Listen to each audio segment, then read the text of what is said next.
Yeah. Okay, I've been in my Bible lately. You understand me? Like, shit crazy out here. World said fuck us, so we said fuck the world. You know, the world said fuck us, Matthew 24:13. so we said fuck the world. He that shall endure to the end. The world said fuck us, shall be so we saved. said fuck the world. Fuck the world. The world don't love us, no. So we said fuck the world. Look, I know your kinfolk gone, but hold on. I know them lanes ain't on, but hold on. Look, even if you feel you got nothing to hold on, I got a message. God said hold on to your sanity. I know you in a position that you ain't planned to be. With our lives, we're not addicted to gambling. You feel the pressure and the thoughts in your head are scrambling. You feel the storm getting closer. You feel like giving up before you even start, then it's over. You feeling like fuck it, you going through too much to be sober. Life is passing you by as you do this over and over, over and over, over and over, over and over. Time to make a change now. Instead of that, you fall a victim to the same now. Starting to find out that this life is not a game now. Back against the wall, couldn't run as the poor man screamed to the top of his lungs. Said fuck us, so we said fuck the world. The world said fuck us, so we said fuck the world. The world said fuck us, so we said fuck the world. The world don't love us, so we said fuck the world. For real, look. Cover your eyes, don't wanna see the blood on the leaves. Bodies of eyes innocently hanging from trees, floating in screens, blood in the water, blood on the altar. Still don't believe justice is coming. Heavenly Father, did not Christ say vengeance is mine? Don't even bother. When he return, it's gonna be slaughter. Ooh, I know you don't wanna face it, but what's real love sound like hatred. And you gotta be fucking crazy if you think they gonna get away with killing all them babies, feeding them to alligators. All the women that was raped, the transatlantic slave trade made us build a nation that we can't partake in. School to prison, pipeline, mass incarceration. All the lives that's been taken, hated to love it. You only talk about forgiveness cause we never get justice. I think you really reluctant. I remember hearing a hood nigga say all the shit he would've done if he was living during slavery. Look what's going on today, and you ain't doing a damn thing but putting shame on your ancestors' name. But who's to blame? All these drugs, pills, weed, beans, lean, and cocaine. I get the feeling that we living in a big dope game. The world said fuck us, so we said fuck the world. The world said fuck us, so we said fuck the world. The world said fuck us, so we said fuck the world. The world don't love us, so we said fuck the world.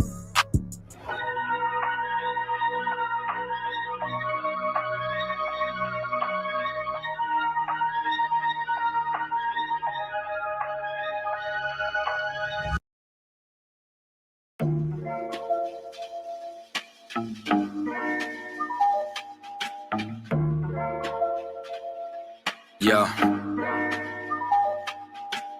I stay away from the streets and the trouble to get in. Trying to stay strong in this world full of sin, but they wanna bring us down, they wanna see us win. They wanna kill us all, Lord, tell me, can I live? Can a nigga live? Can I live? Can a nigga live? Lord, tell me, can I live? I know the hatred's deeper than the color of your skin. So can I live? Can a nigga live? Can I live? Can a nigga live? Lord, tell me, can I live? Know the hatred's deeper than the color of your skin. Can I live? America KKK, land of the good, smokers, home of the slaves. And I'm just trying to be great. Tell me, how can I live with this drama every day? I'm a light, I'm a beam in this darkness. It seems that real life is a nightmare. Can I live my dreams on this earth? Since I was young, I realized I had a destiny bigger than the fiction that's disguised what was best for me. Better than the hate and all the lies that be the death of me. As of late, since we've been hypnotized since elementary, thought it was my skin, but studied something that was new to me. They hate me because of what my ancient ancestors used to be. Healers, teachers, deities, not all of them were kings and queens. Our nature was natural, not supernatural. Now they call it magic and voodoo, that shit ain't practical. All the roots connected, always more to learn of that, you know. Don't let the shit go over your head. Same snakes up in the garden, but the skin just shed. They'll always try to convince you that it's all in your head. Just know you gotta do better before you hit your bed. I stay away from the streets and the trouble to get in. Trying to stay strong in this world full of sin, but they wanna bring us down. They don't wanna see us win. Trying to kill us all, Lord. Tell me, can I live? Can a nigga live? Tell me, can I live? Can a nigga live, Lord? Tell me, can I live? I know that hate is deeper than the color of our skin. Can I live? Can a nigga live, Lord? Tell me, can I live? Can a nigga live? Tell me, can I live? I know that hate is deeper than the color of our skin. Yo. Can I live? They say my rhymes cause too much excitement, ride incitement, shit. Well, there's no indictments when my kinfolk get murdered by white men. Dark skin, light skin, divided and blinded. So we beef with each other, our brothers, rather than fight them. Fuck all that silence, it's time to get shit ignited. I ain't my way, low nigga. I ain't taking shit from no tars. And ain't no motherfucking nation got freedom from marching, begging for portions. Niggas ain't signing no parchments, big payback. You crackers got red in your margins. Why? They broke every treaty, slaughtered the buffalo, and then they set fire to teepees. They carved their face in mountains, but we go to jail for graffiti. We fought for this country, they gave us syphilis at Tuskegee. We been getting robbed, yeah, we're the ones who stay behind bars. They take all our money, but they ain't wanna give us no jobs. Wasn't supposed to make it, but we stayed defying the odds. It's like we really only living off the grace of our God. Can I live without getting harassed by the Sarge? Can I live without getting slammed on my car? Can I live long enough to raise my kids? Can I live long enough to see justice? Yo, can I live without getting harassed by the Sarge? Can I live without getting slammed on my car? Can I live long enough to raise my kids? Can I live long enough to see justice? I stay away from the streets and the trouble to get in. Trying to stay strong in this world full of sin, but they wanna bring us down, they wanna see us win. They wanna kill us all, Lord, tell me, can I live? Can a nigga live? Can I live? Can a nigga live, Lord, tell me, can I live? I know the hatred's deeper than the color of your skin. So can I live? Can a nigga live? Can I live? Can a nigga live, Lord, tell me, can I live?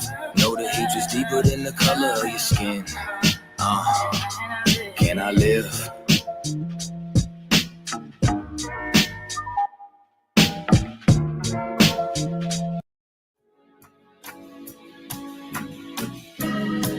They killed, give me Isaiah 14 and 21. They did the same thing to my people. So you said that they put millions of my actions. Yes, you said.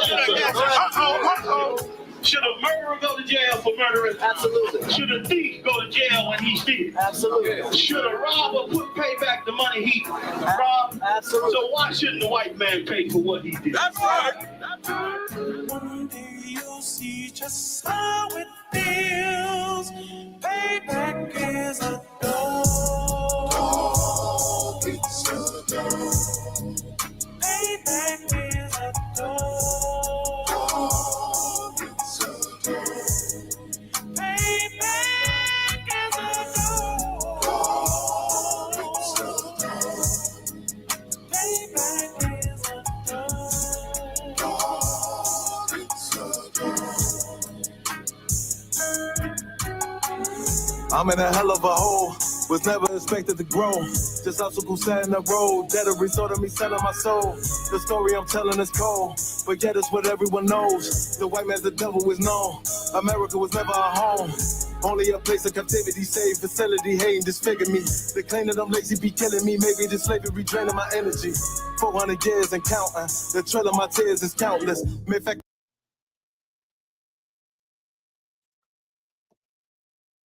Shalom, Israel. With ISUPK coming out of 1 West Hall, New York, 125th Street, under Commanding General YAHANNA. And since 1969, we've been bringing out the truth that so-called blacks, Hispanics, and Native Indians are the true children of the Bible. I'm a precinct officer 50 of Yashala, holding it down for precinct officer 500 Kashakawar. It's the law class, people. It's the law class, and today's topic is we refuse to listen. As blacks, Hispanics, and Native Indians, we as a people, we refuse to listen. I'm looking at a clip earlier of our brothers in the ISUPK. If I'm not mistaken, I think that was Captain Natazak out of Virginia. It was at It was out in the streets doing interviews, and they happened to be talking to this famous YouTuber named Sneeko. Now, he's actually Israelite, but as they're interviewing him, he wasn't prepared to have the type of conversation that we were prepared to have as Israelites and as representing the ISUPK. First, he tells them, "Oh, I'm Asian," and then as the conversation starts to progress, he's telling them, "Oh no, I'm a Levite or whatever. Oh, I'm Levite." So, Cap basically was like, "Okay, so now you want to say you're Israelite to benefit you during this part of the conversation. When I first asked you, you said you were Asian," and then they played the clip back of him saying he was Asian. That situation reminds me of when I'm not if I'm not mistaken, if it was I think it was either Peter or Paul, if I'm not mistaken. He he rejected Christ 3 times. Slakia, I don't want also please know some fire shock war. Was that Peter or Paul that Christ said he would deny him 3 times?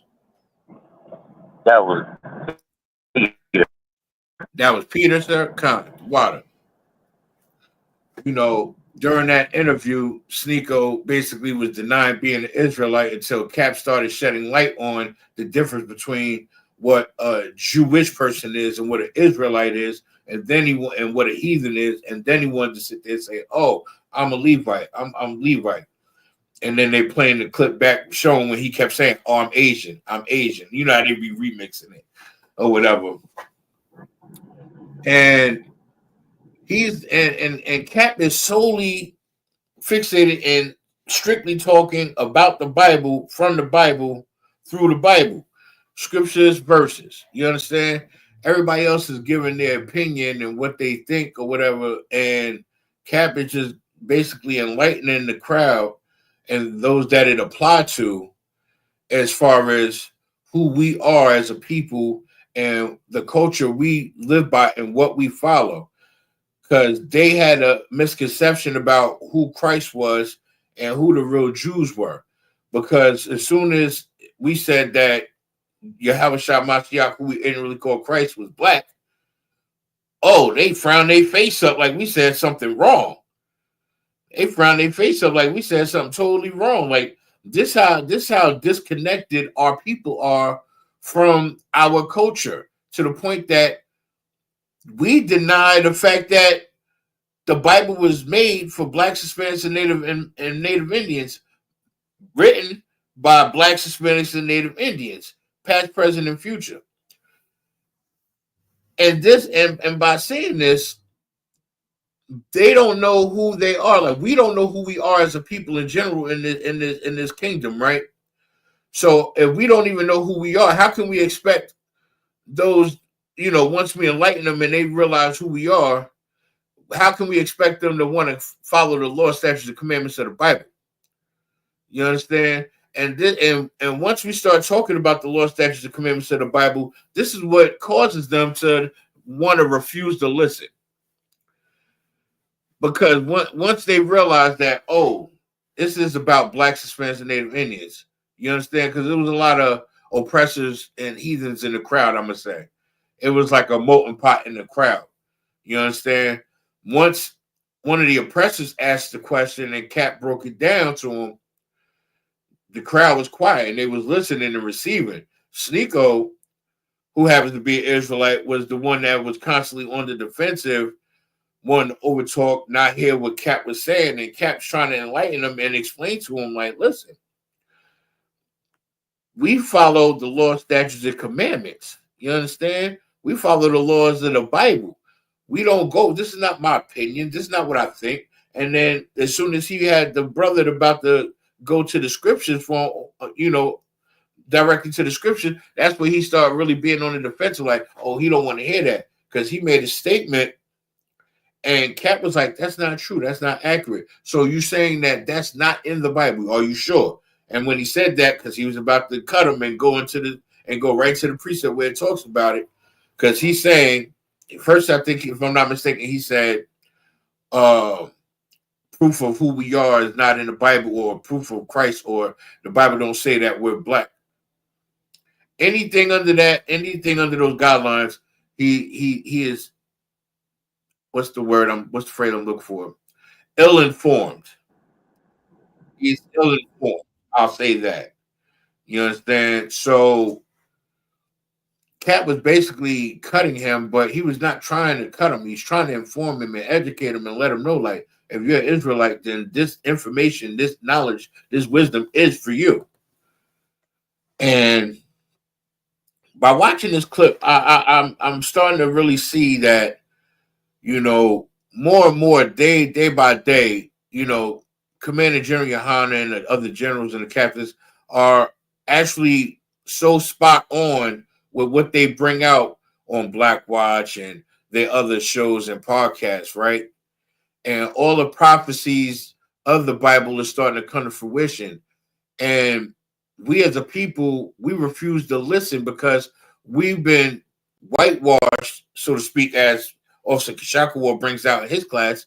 We're whitewashed to the point that we not only don't know our background, our heritage, our lineage, or our identity, but once we hear it, we reject it because that's not what I was taught. If we go to the precept where it talks about a man going in the forest, cutteth down a tree, bring it home, stand it upright, fasten it with nail and screw, and decorate it with silver and gold, that automatically correlates to Christmas. And if you ask somebody in the world that, after you break the scripture down, they'll say, yeah, that do sound like Christmas. And then you hit them with that, do not do this, for it is a heathen custom. And then now they want to start backpedaling like, whoa, wait. How is that? You know, just like when we first started learning about that precept and we went to our family, we went to mom, we went to cousins, we went to aunties, and we like, look, what does this mean? Oh, I'm still going to celebrate this. I don't really celebrate it, but this is tradition, and grandma taught us this, and I just do this for, or as my friends would say, oh, I just do this for the kids. I don't celebrate it. I just do it for the kids. But my thing is, you will sit there and tell your kids this, whether you told them you're Santa Claus, but then you'll sit there and tell them not to lie to you. Like, that's a contradiction. You'll sit there and tell them don't lie to you, but then you'll try to teach them about a lie, outright lie and blasphemy, and then you want them to, and then you want to keep that lie going throughout their childhood, and then wait till they get to a certain age and tell them, oh no, this is that, and this is this, and that. Don't believe in that. That's a lie. Like, you have to instill the truth in your children from Jump Street in order for them to have a complete comprehension of what you explain as you're explaining it to them as they're growing, as they're progressing in life. Because if you don't, when they go to school, they're going to get brainwashed by whatever the curriculum teaches them and whatever the kids that's around them and the adults that's around them the whole day that they're in school. Their minds are like sponges. You understand? Just like as adolescents and teenagers and so on, their minds is in a sponge formation when they're in school in that mindset to learn.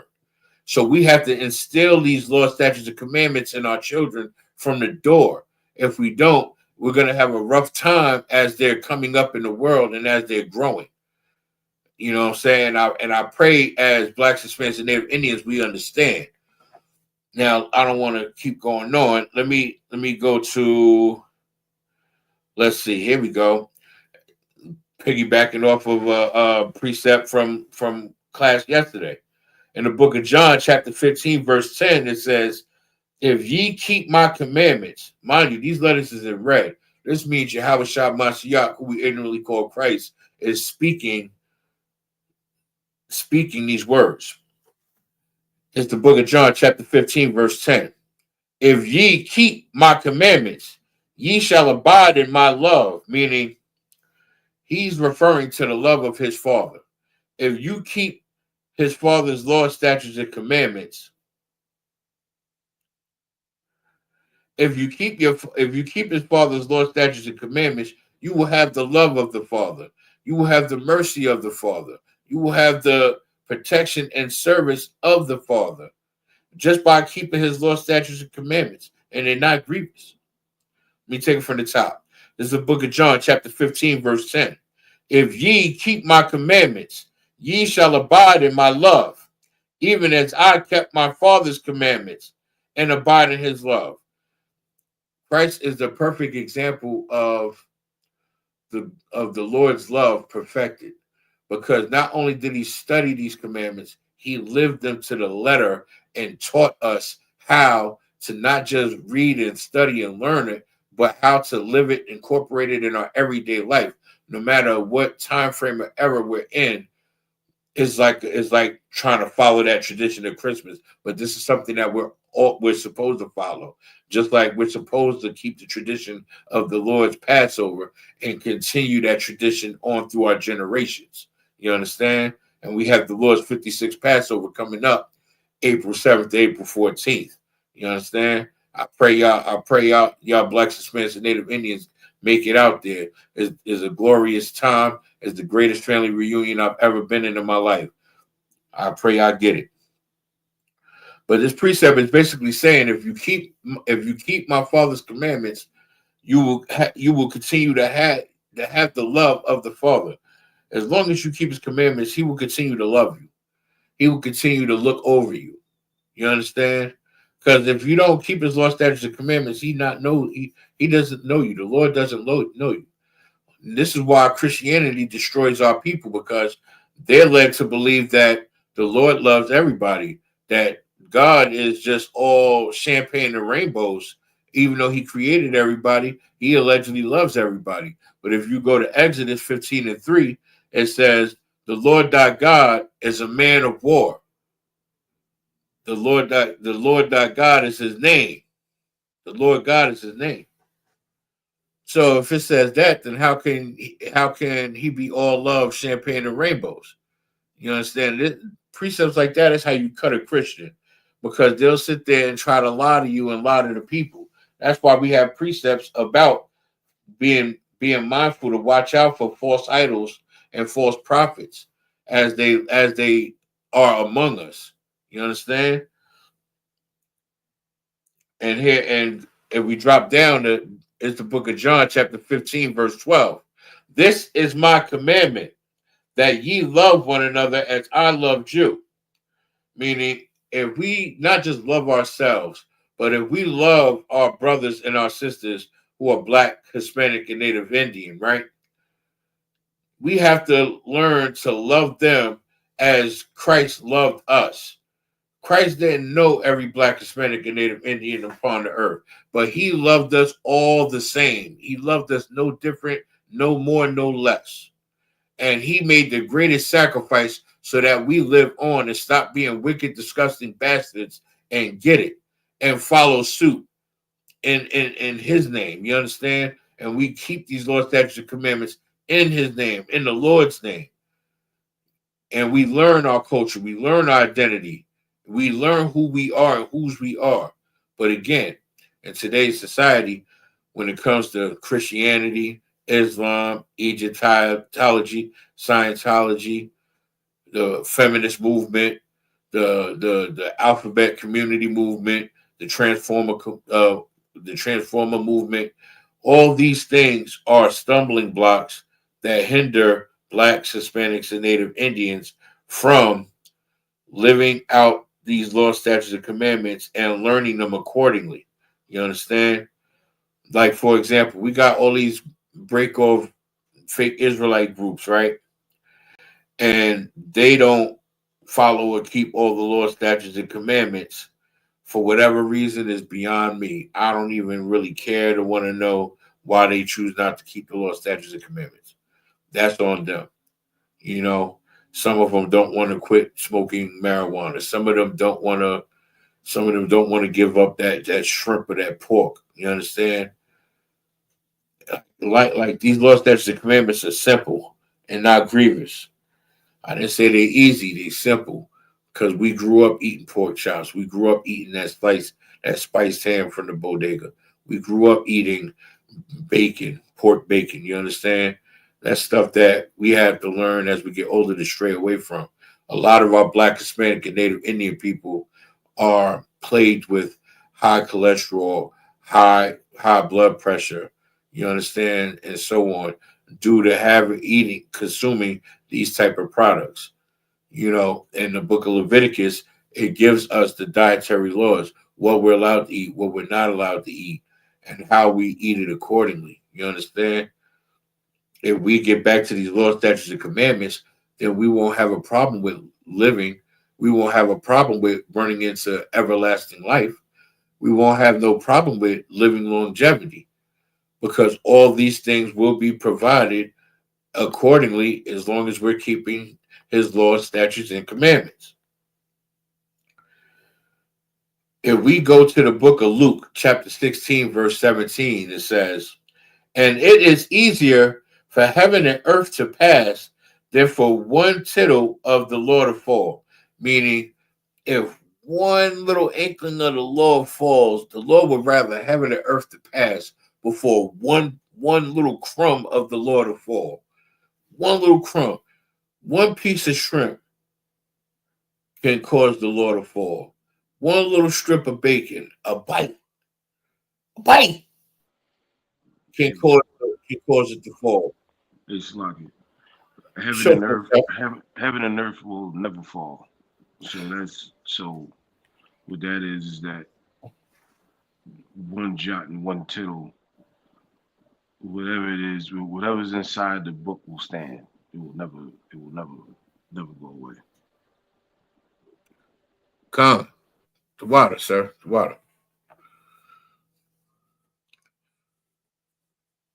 These laws, statutes, and commandments have been put in place long before us here in the ISUPK got here. You understand?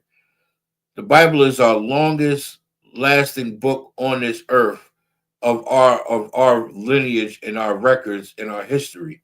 You understand? So far, I know I've read quite a few books. I'm not a connoisseur of books, to be honest with you, but I've read quite a few books in my lifetime, and this one book here is an amazing book. It's the only book I know that talks about the past, the present, and the future all in the same. And the scripture says there's nothing new under the sun. Meaning, even though it might be new to us, it's still nothing new under the sun, because if you read certain stories in this Bible, it correlates to a lot of people's lives out here. You understand? Like, if you go to the book of Job tells you about a man that was perfect, upright, kept the law, statutes, and the commandments, had everything. You understand? Was wealthy beyond imagination, had a beautiful family, had everything going on for himself, and just because one of the Lord's children, who happened to be Satan, wanted to test him, he told the Lord, "Take your hand from up over him and allow me to try him to make sure that he loves you." You understand? And everything Job had was stripped away from him, all in one fell swoop. His family, unalive. Livestock, unalive. Property, gone up, whether in flames or gone up and lost. You understand? Everything just crumbling down one by one.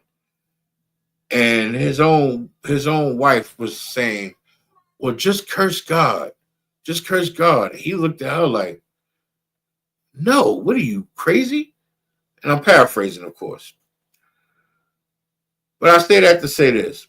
Even in the time of despair and desperation, Job held on to his faith. He whined a little bit, but he never cursed God.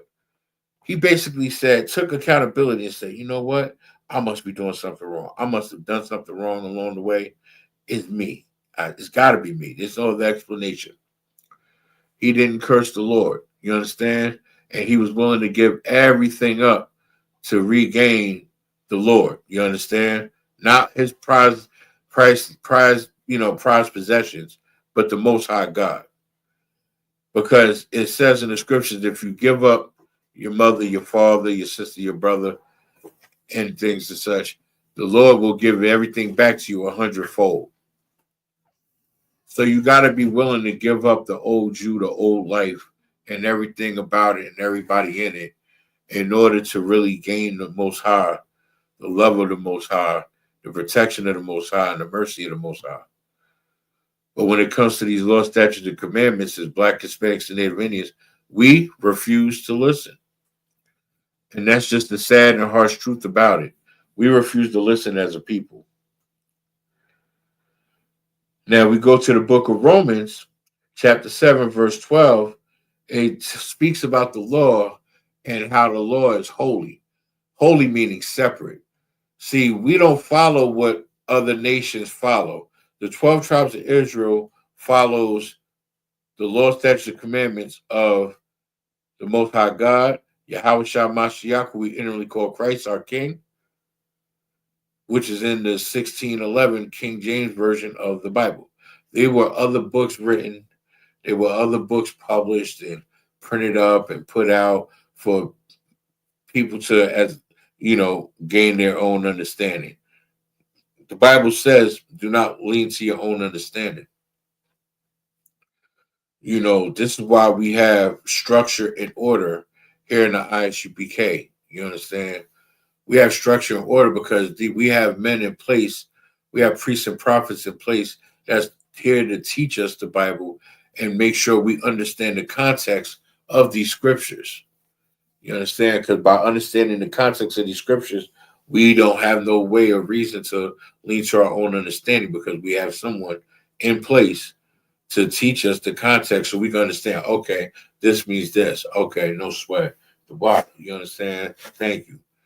So the book of Romans, chapter 7, verse 12, it says, wherefore the law is holy and the commandment holy and just and good. Meaning the laws are separate. The commandments are separate from what this kingdom is pushing out. As Blacks, Hispanics, and Native Indians, our laws and our commandments are separate from these heathen nations and these oppressors and what they believe and what they follow. We follow Yahweh Shah Mashiach, who is our King, who we inwardly call Christ. And we follow Yahweh, which is the Most High power, which is his Father, which is our Father. You understand? Those are the laws, statutes, and commandments that we follow, and they're just and they're good. You understand? Is anybody that's in the chat or online that got any questions or need a scripture broke down, anything? I'll give you a minute. Just let me know. Let's see.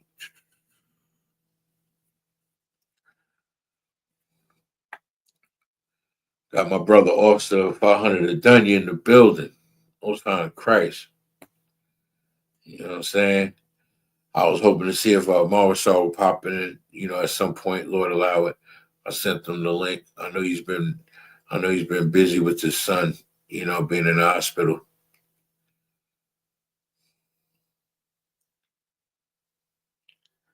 How you doing, Officer Adunya? Everything's wild with you, sir? God, Shalom on Christ. Shalom, Lord Christ. Everything's wild with you, sir? Yeah, everything straight.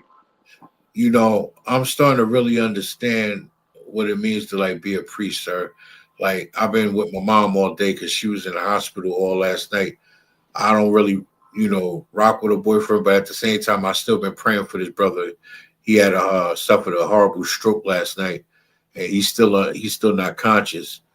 Now, just from what my mom was telling me today, they just did finish surgery on him a couple hours ago, put a tube in his brain because he had a blood clot. So they had to relieve the pressure. He's paralyzed on his left side, and he's still not conscious. He don't even know what happened to him yet. So he's going through it, and he's still out the woods. Now, this was somebody that I did not agree with, but at the same time, being a priest and prophet for the Lord, I have to understand, brotherhood and what it really means to be a brother. And being that he's part of the 12, I forgive him.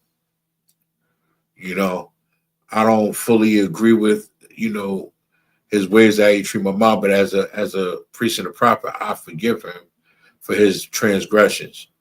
And I never wished anything bad upon him. And what this brother is going through is very, very unfortunate.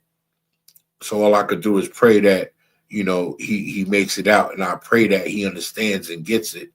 And maybe this, unfortunately, maybe something severe like this might be the catalyst to potentially pull him into the truth. As if we could pull him into the truth, my mom is going to follow. Because that's her husband. You know what I'm saying, sir? Sometimes, unfortunately, it takes life-threatening situations for us to not be so stiff-necked and stubborn as a people.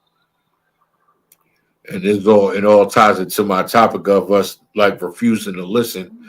You know, when it says in Deuteronomy, the 20th chapter, to hearken. You know, and explains what happens if you do listen, and it explains what happens if you don't listen. You know, and we such a proud people that we it's like we look past the do's and don'ts, and we try to call ourselves doing what we want to do, and then we want to complain about the aftermath later. Like, it's real simple. It's like when you're a kid growing up in your household, your mother or your father tell you take the trash out, take the trash out. If you don't take the trash out, you get punished. You might get popped, you might get on punishment. You never know. It all depends. Same thing with the Lord. If you follow his law, statutes, and commandments, he will love you. He will care for you, look after you, and you will have his mercy. If you don't follow his law, statutes, and commandments, you're going to get that pop. You're going to get that pamper pop. You understand? You're going to face that judgment. You're going to go through stuff that you didn't think would happen to you. Just because you thought being in this world, being in Esau's kingdom, and you were thriving and everything was going great, like it can't just go up like that. You understand? Like you can't just make a complete 180 like that. And we're wrong for not paying attention to that. We're wrong for being stubborn and ignorant and wicked in that regard as a people. And all I could do is pray that we as a people learn to get past that, and we can grow from that, so we can learn how to do better and be better. Now, if we go to the book of Acts, chapter 5, verse 29, it says, "Then Peter and the other apostles answered and said, 'We ought to obey God rather than man.'" Meaning, it seems like it would be a better plan to follow and keep the law, statutes, and commandments of the Most High God, rather than to follow the laws of Caesar. You understand? Following the laws of the Greeks, following the laws of Esau, following the laws of Sodom and Gomorrah, following the laws of, you know, the Asian man or the East Indian man or the Japanese man or so on and so forth. It would be wise to follow the laws of God, to obey God, rather than to obey man. And that's basically what that precept is speaking on. Slovakia. Now if we flip back to the book of John, if we go to the book of John, chapter 1, verse 17, in the book of John, chapter 1, verse 17, it says, "For the law was given by Moses, but grace and truth came by Yahweh Mashiach, who we inwardly call Jesus Christ." Now, grace was given by Christ because Christ made the greatest sacrifice for us as blacks, Hispanics, and Native Indians. His greatest sacrifice gave us leniency and a grace period. That doesn't mean we could just say the laws are done away with and smoke all the weed 40 going north, eating a bacon, egg, and cheese or a fried pork chop, and eating shrimp scampi and all of that garbage, and fornicating, sleeping with your brother's wife and stuff like that. Like, no. We were given a time to repent. We were given a time to reflect and figure it out, like, and get the point that what we know was wrong, what we know now and lived throughout up to this point was a lie.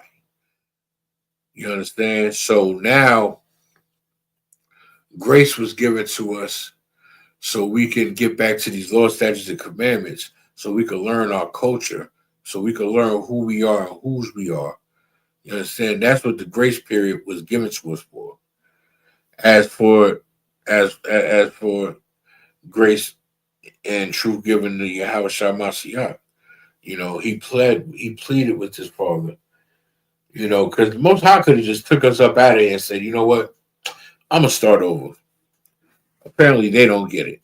I'm gonna start all over again. No sweat. We have to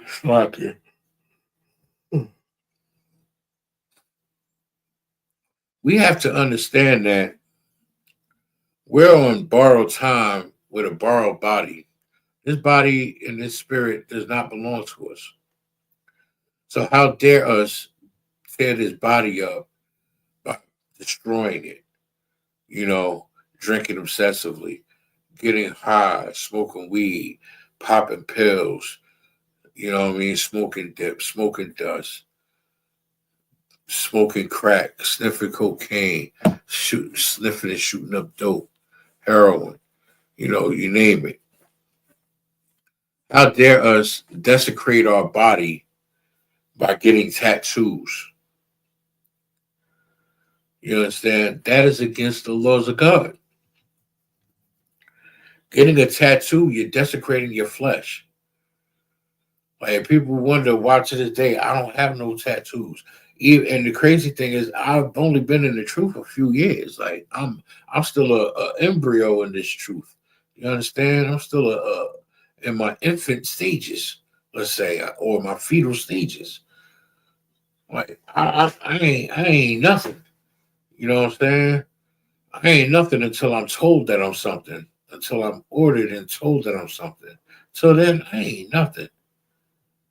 I know I'm a helpful and humble servant of the Most High God and of our King, Yahweh Shah Mashiach, who we inwardly call Christ. That's who I am. I'm a priest and a prophet. That's who I am. As for anything else, I don't know. Until told otherwise, that's what I am. That's who I am. I understand that, we were taught wrong, but that's still no excuse why we can't be taught right now. Why put off for tomorrow what you could do today? A lot of us, we make excuses on why we can't sit in a class. Because they do the same thing with the Christian church. Oh, why you don't come to church? Oh, I'm gonna come there. I'm gonna come there. Translation: I ain't never going in there. I don't rock. I don't jack that. You understand what I'm saying? Like, that's what the everyday. I don't even want to call it hustler. That's what the everyday Gentile out here do. They reject everything. They reject Christianity. They reject being an Israelite. They reject the truth. They reject God. But you know what they don't reject? That almighty dollar. They don't reject that dollar, but it says money is the root of evil. You understand? We're not to worship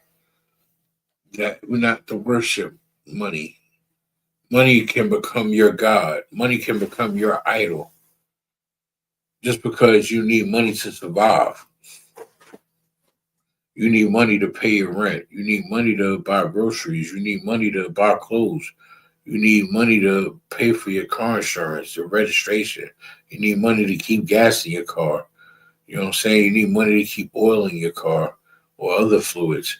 You need money for damn near everything out here in the world. And the problem is, we're so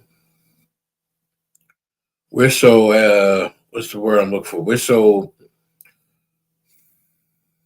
we're so caught up in the hype of money because we see it on TV when we watch a music video.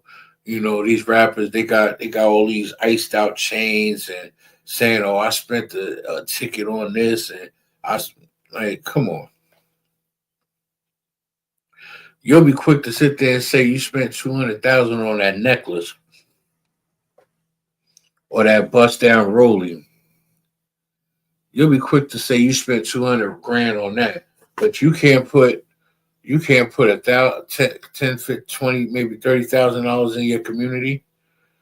You can't spend 20,000 and buy unfortunate kids that that parents can't afford it, buy them kids toys. You understand? You can't help Black and Hispanic families. You know, because we got people that go to church every Sunday faithfully, pay those so-called collections, because I ain't gonna say tithes because they give up more than 10%. That collection plate go around more than a few times. You understand me? But what's so sad is those people that go to church and pay those fees to the pastor, right? When they like, I sat there and watched my grandmother suffer, not having no money, and I'm going out my way to do things I'm not proud of just to make sure my grandmother got some dollars in her pocket or in the house. I did it with my aunt, which was her sister. You know what I'm saying? Like, I've helped pay rents as a kid. I was a teenager and I was helping paying rent. Like, when my grandmother ain't had no money, I told my grandma, I said, "Grandma, why you don't go to the church and tell the pastor to help you with your bills? I watch you give your money, I watch you give your money up left and right to that church. That church should be able to help you." You know what I'm saying? It's sad that when you go to these so-called churches and you try to plead with the pastor, he try to sit there and say, "Oh, bow your head. We're going to say a prayer for this sister right here. And I'm going to give you some healing energy and this, that, and the third." Damn that. Where the dollars at? Where the money at? Like, you know what I'm saying? Like, at the time, my grandmother needed help with her rent. Where the dollars at? You know what I'm saying? Hell, even if you ain't got a lot of dollars, you know what you could do? Take up a collection with the church. Since you always got them so-called paying tithes, why you don't take up a collection at the church that following Sunday for the sister?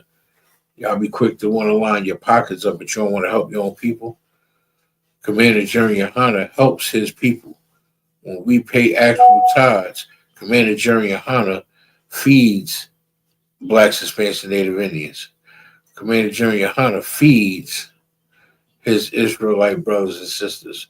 This is why we have food and clothing drives. This is why we feed our people.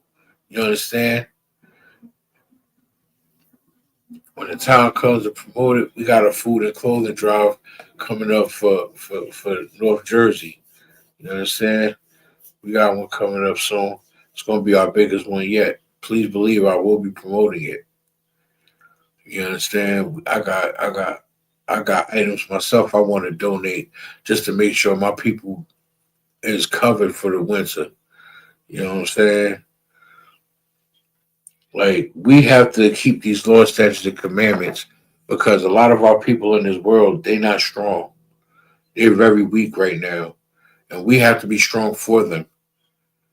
This is why, as a priest, we're not allowed to have a bad day. You understand? We're not allowed to wallow in self-pity or anything like that. No, we have to keep these laws, statutes, and commandments, pass them along, and keep it pushing. You understand?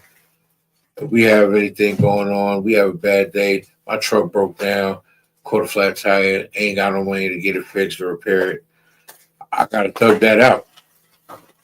You know what I'm saying? That's why I keep a fix-a-flat kit.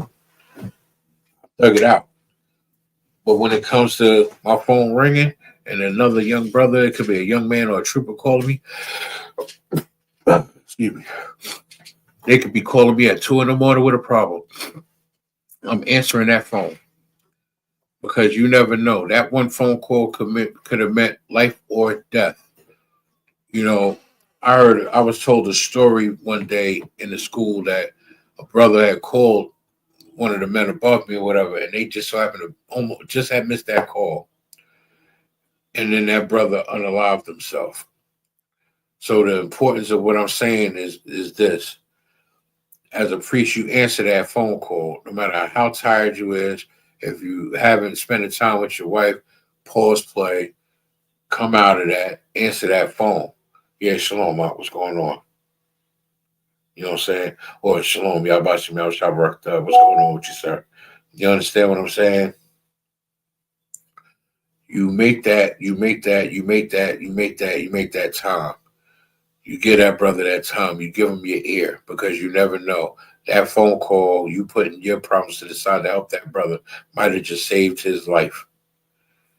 And I pray y'all understand Israel. We have to learn to keep these laws, statutes, and commandments. Let's see. It's the book of 1 Timothy, chapter 1, verse 8. But we know that the law is good if a man use it lawfully.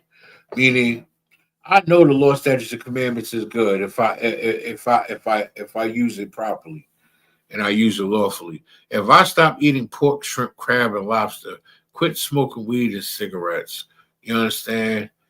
I know by doing that I'm keeping the laws, and I know I'm doing it lawfully. You understand? I'm not substituting the weed for a vape or a hookah, because smoking is smoking. You're damaging your lungs, which are borrowed. You're damaging your body, which is borrowed. You know, the Lord thy God is the one person the one entity that can destroy the spiritual and the physical in one shot. You know, the oppressor can only destroy the physical. The oppressor can only take our life, hang us from a tree, shoot us during a traffic stop. You know what I'm saying? Whatever, however you want to do it. You know, it's 6 million ways to die. You know what I'm saying? But the Most High God is the only one that can destroy the physical and the spiritual. The Most High could do you dirty. And what you going to do about it? Nothing. There's nothing you can do about it. This is why it's important and it's imperative to keep his laws, statutes, and commandments. You understand? It's imperative that you keep his laws, statutes, and commandments. I'm just checking with the chat. If there's any questions, type it in the chat. If you got any questions in the audio or Slaki in the video, if you got any questions, anything, let me know if it's done you. Or if you want to chime in or anything, please feel free. You know what I'm saying? And I'll give everybody a minute. Oh, these allergies is killing me. You know, every day now it's like I'm learning something newer by being in this truth that I wouldn't have noticed if I was still in the world. And being in the truth will boost your awareness tenfold, I promise you. Just from you realizing how wicked and disgusting and nasty you were as a person, when you step away from that, then you can see others that was wicked and disgusting and wrong like you. By seeing that, you can acknowledge and see where you were wrong. And then you can work and strive toward and pushing towards fixing yourself. If you can, and for brothers, if you can get in all black and get into class, Most High in Christ, that's what we want. That's what we're looking for. That's what we need. If you a lost sheep and you was in the truth and you finally realized this is the way you belong, you done getting your pamper popped. You get it now. You understand? It's like you done suffering. when you're ready to come back to the fold, you know, Commander General Yohanna welcomes brothers with open arms. You know, and that's another stereotype that we've been given, whether in the truth or in the world, as Blacks, Hispanics, and Native Indians. We've been given that stereotype, like, oh, everybody else will come together, but we don't come together. We'll be quick to want to judge. You know what I'm saying? Or we'll be quick to want to not accept what's us. Let's say for example, what's a good example? Okay. Let's say I started a business, and next door to me is, to my left is a Chinese restaurant, and to the right of my business is another you know, Black owned business, right? Let's say, for example, I'm doing my grand opening. I holler at the brother next door, like, hey, what's going on? You know, I tell you what, let's do this. Let me market a little bit in your establishment, and you can market in mine. You get what I'm saying? Like, I'll send some business cards here in your business, and vice versa. You know what I'm saying? And let's say we'll share business together. You get what I'm saying? Like, I bring business to your shop, you bring business to mine. Like, we're so stubborn and stiff-necked that we hesitant to do that. We're leery doing that. For whatever reason, it is beyond me. Like, that sounds like a great idea. Like, I know, like, let's say I got a let's say I got a restaurant, he got a clothing business, right? I know my restaurant is gonna be supply and demand. That's gonna be my issue. Supply and demand. Because it's not just gonna be local. Word of mouth travels.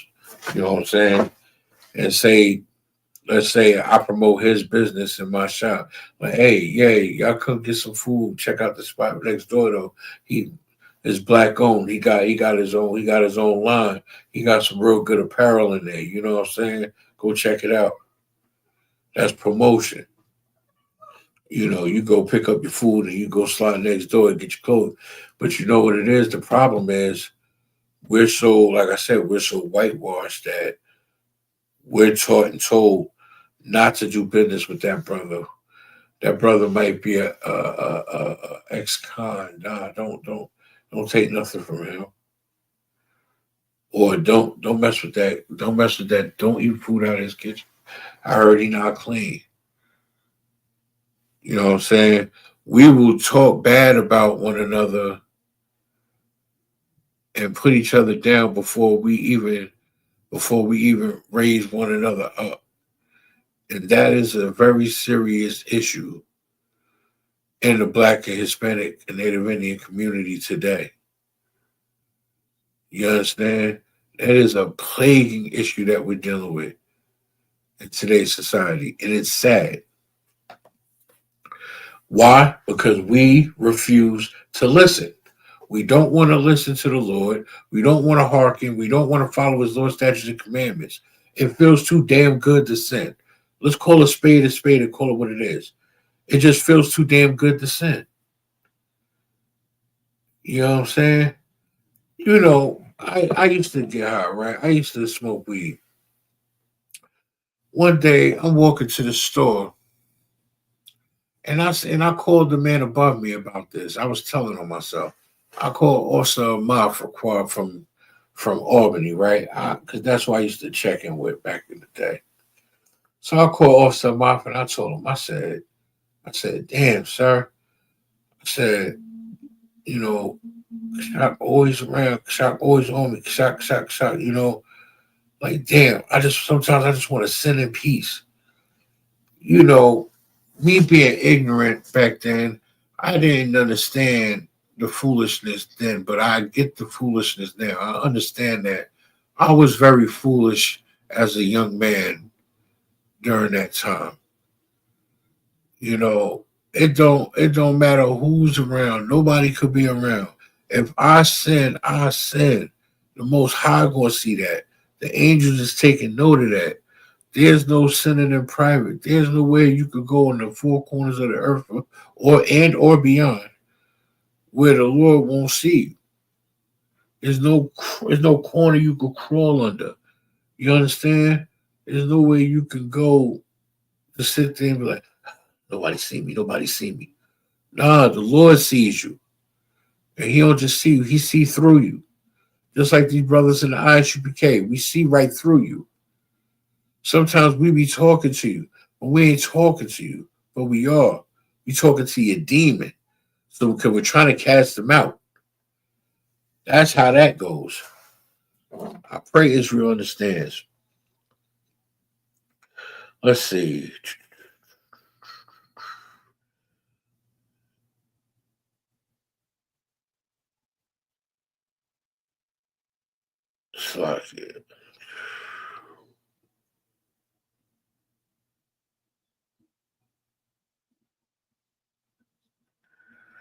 Okay, let's go to the book of James, chapter 2, verse 10. I'll give y'all in the chat in a minute to get to it.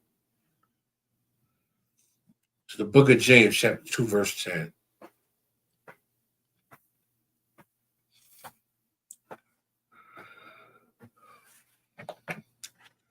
All right, it's the book of James, chapter 2, verse 10. For whosoever shall keep the whole law and yet offend in one point, he is guilty of all. Meaning, if you keeping the law, statutes, and commandments, and you take 2 pulls of a blunt, hell, if you lit it and took a pull, you guilty of all the other sin. You guilty of everything. Because if you can sit there and take 2 puffs of that blunt, that means you miss eating shrimp, pork, crab, and lobster. You know what I'm saying? That means you might go backslide and go have you one of them seafood boils. Now you sitting there eating, now you eating crawfish, you eating shrimp, you eating lobster, you eating crab meat, you eating mussels, you eating oysters, you eating all that garbage, right? And all you can say is, oh, but I put that good Old Bay seasoning on there. It tastes good. No, it's unlawful, you jackanape. It's unlawful. Don't do it. That's the bottom line. Keep the law, statutes, and commandments. That's why I say, who shall ever keep the whole law? And then it say, and yet offend in one point. He's guilty of all. Meaning, if you transgress against the law in any shape, fashion, or fraction, any of it, you are held liable and responsible for whatever judgment the Most High God has set for you. You understand? Period. You are held liable and responsible for not just you, but like me being a priest and a prophet, I'm responsible for men under me. And I have to honor the men above me, and I'm responsible for them as well, as they're responsible for me. We have to learn to be responsible for one another, which is why our brotherhood is the strongest weapon we have, but it's also one of the most important and crucial and detrimental commandments that we have today to follow. You heard the precept I brought out earlier. It says, love one another as I loved you. We have to love one another as Blacks, Hispanics, and Native Indians, like Yahweh Shah Mashiach, who we inwardly call Christ, loved us. You understand? There's no commandment greater than laying down your life for a friend.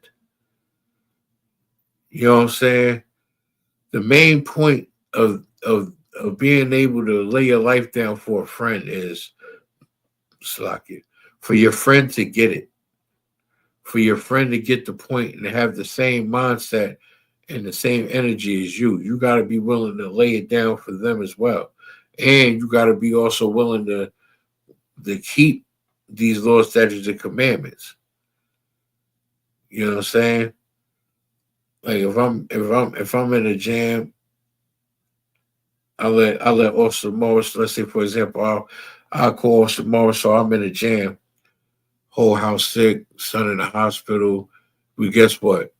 He's coming.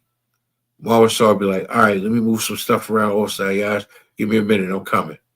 And he gonna pull up, or he going to send me some funds, or whatever the case may be. Morris's coming. That's without the shadow of a doubt. I ain't never got to question that. Same thing if I call on Officer Adunya. Officer Adunya is going to give me the wisest advice possible, which is why I honor that brother that's above me. And I still am learning to be even a better brother and to further honor that brother and that man above me even more. You know what I'm saying? Because this is constant.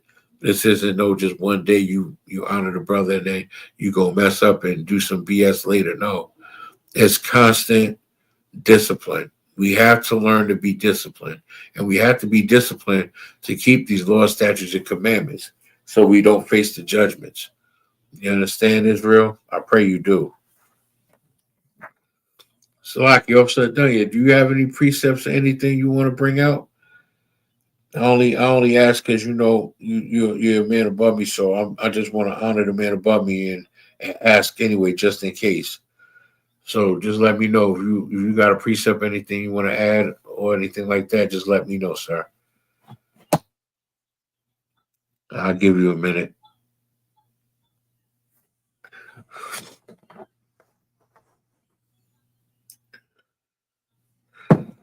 As a matter of fact, I think I got some articles I want to bring out as well.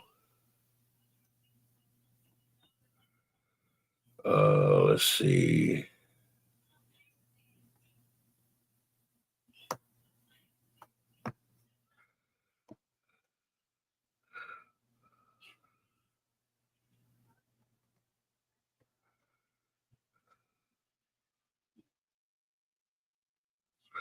Okay, we got that.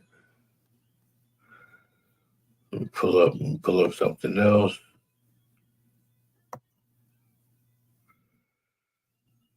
Let's see. Oh yeah, that's another one. Oh, that was a horrible situation right there. I'm gonna bring that one out next. Let me tell you, we go through such horrific stuff, right? Whether it's the oppressor attacking us and we attacking one another, all this comes behind us not listening to the law, statutes, and commandments. Let me also pull up. Let me pull up another precept or two, right? Let me go into the book of Deuteronomy. You understand? Let's start at verse 1. Okay. I'm about to share a video, right? This video is disturbing because you got this couple doing a Esau style wedding, with the wedding and reception and all of that, the white dress and all of that garbage. And this brother gets unalived right during the wedding. You understand? It might be a little graphic, but I'm gonna bring it out, and I'm gonna show this and I'm gonna give you a precept because all this comes from us not following the law, statutes, and commandments of the Bible, right?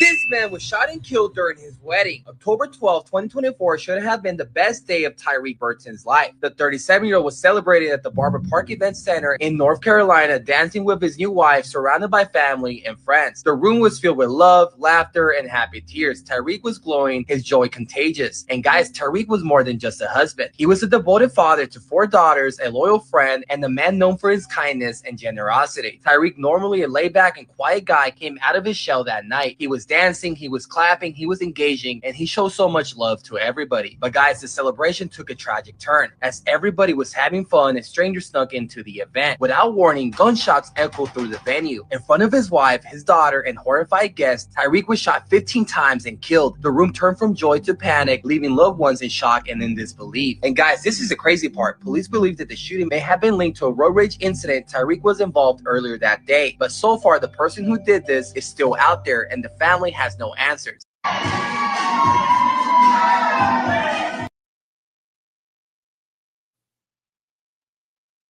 You know, for the simple fact that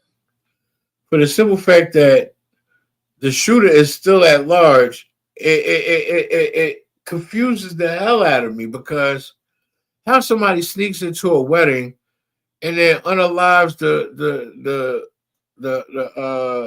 the groom 15 times and gets up out of there without being seen or heard or nothing. No, like, everybody probably hit the deck or tried to clear up out of there. Nobody saw nothing, heard nothing, or anything. Like, that just seems a little odd. Every room had to have at least like 30 to 50 people in it. And somebody snuck in that venue in the midst of all of them people and shot that groom 15 times and unalived them, and nobody seen nothing. That just seemed a little odd. But I'm gonna read off the chat, and then I'm gonna give you a precept for that situation, right? Because again, stuff like this happens in today's society because we refuse to listen, and we don't want to keep the laws, statutes, and commandments of the Lord thy God. Shalom, Yabashim Yahshua Barakatah to my camp leader. Amen. And let's see, permission to speak freely. Welcome back, brother. You know what I mean? Let's see, it says the Native Americans and Hispanic communities do not want to be brothers with black people. I understand what the scriptures say, but they don't want to be bothered. You're absolutely right, permission to speak freely, but the one thing that they neglect to understand is they are brothers already. We're brothers by blood. You understand? And the fact that we don't know that as blacks, Hispanics, and Native Indians is part of the reason that we have a disconnect in today's society within those communities. We lack that knowledge. We lack that understanding that we are brethren. We are brothers. You understand? And the precept I'm going to bring out is the book of Deuteronomy, chapter 28, verse 1. And it shall come to pass, and thou shalt hearken diligently unto the voice of the Lord thy God, to observe and to do. To observe and to do. To observe and to do. Not think, not plan out, to do. Like execute. To do all his commandments, which I command thee this day, that the Lord thy God will set thee on high above all nations of the earth, meaning the 12 tribes of Israel will be set high above the white man, the Asian man, the East Indian man, the Greek, the Roman, the Ukrainian, the Russian, however you want to put it, whether you want to put it geographically, ethnically, or by actual nations.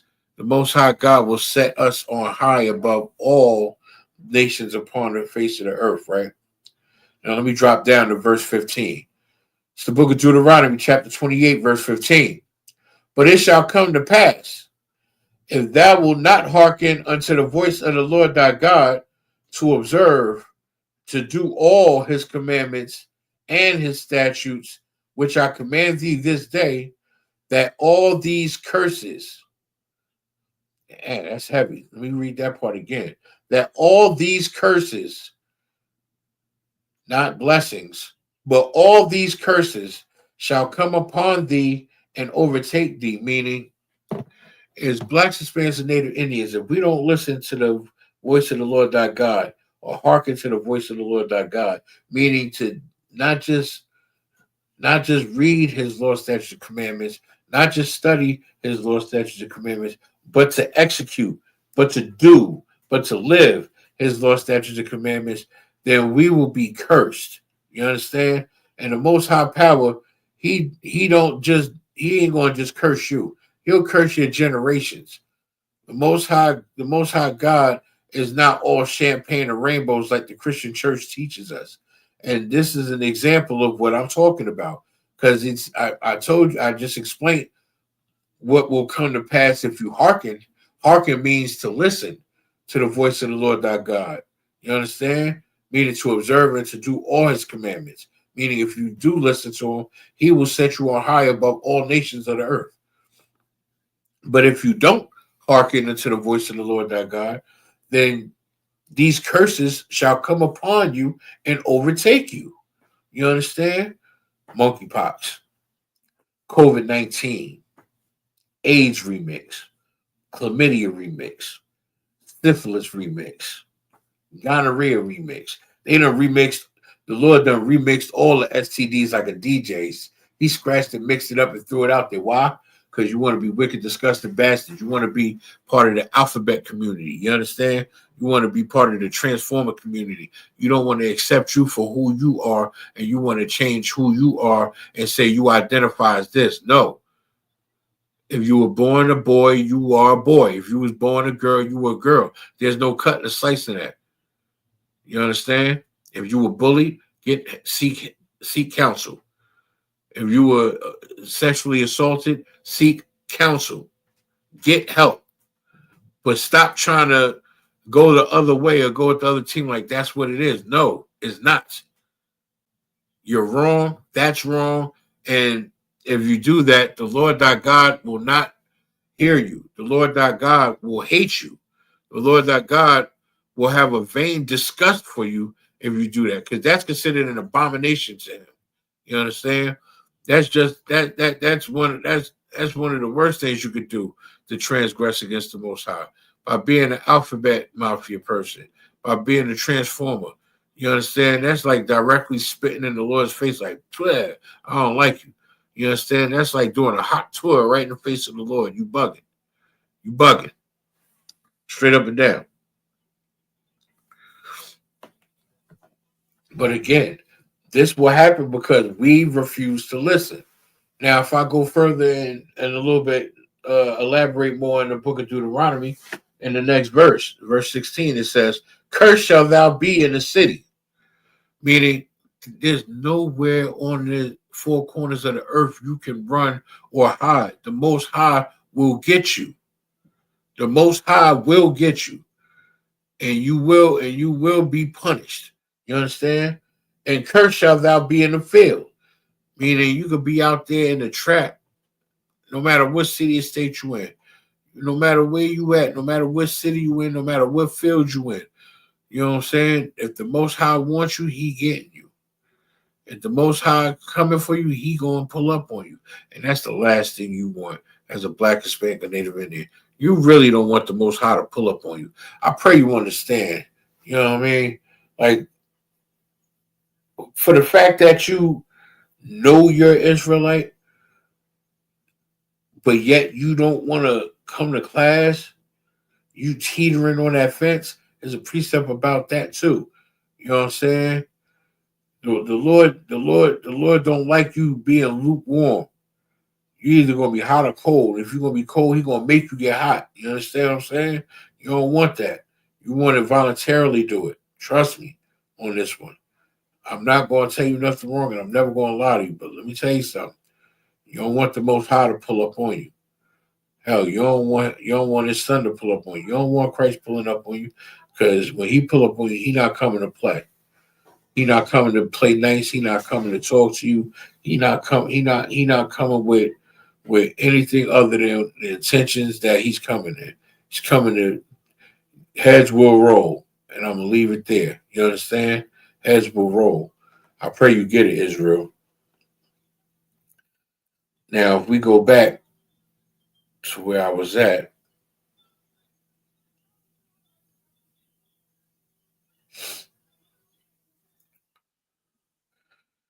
if we go to the let's see. If we go to the book of Psalms, chapter 19, verse 7. I give y'all a minute to get there, right? Again, you know, we have to stop Israel. We have to really stop harming one another. We have to really learn to be brotherly and sisterly to one another. We have to seriously learn to love ourselves and love one another as the Most High loved us, to love one another as Yahushua Mashiach, who we inwardly call Christ, loved us. Our King made the greatest sacrifice you could ever make in this lifetime for us to live on and have a grace period to get it and to come back into the fold of our Father. You understand? To come back home. You know what I mean? It's like the return of the prodigal son, you know? Like nothing wrong with the children that the Most High got there that's there already. It's just that you're the son that left and he misses his son and he's happy to see his son return. You understand? Like there's a story about that in the Bible. I gotta if anybody in the chat could like Osh Quobo, if you in the chat, if you remember that precept, let me know. Or even Shop. Because there's a story in the Bible, right? And the father had these two sons, and he had the oldest son. You know, he did what he was supposed to do. He served his father, this, that, and the third.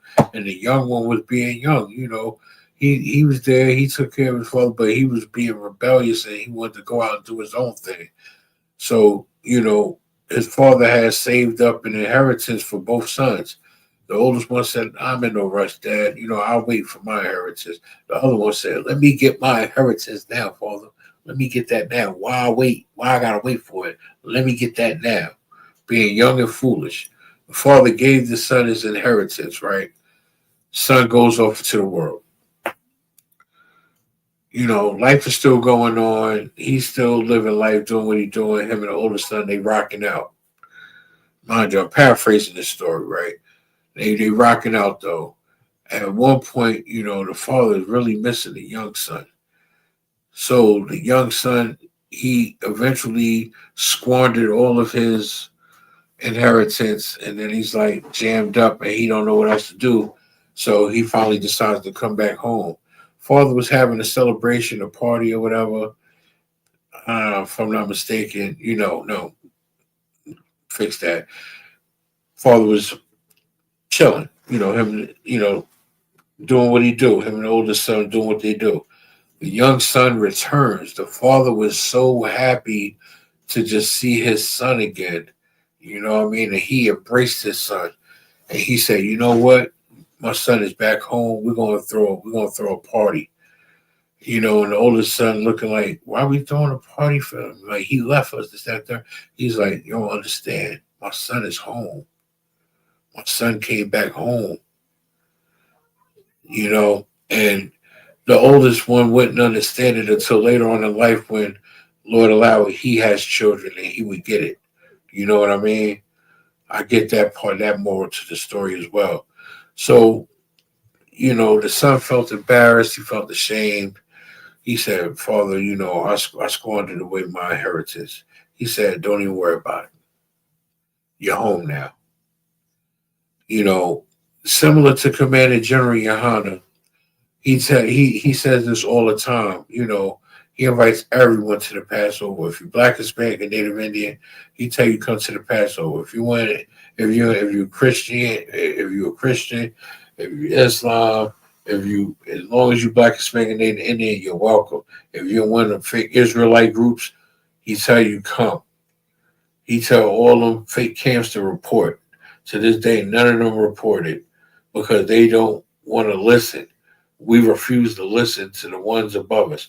We refuse to listen to the higher authority because we want to please the flesh. We want to do what we want to do. Why are we listening to this brother? Because he's the one leading the nation. Like, no BS. Y'all fake groups, and y'all know who y'all is.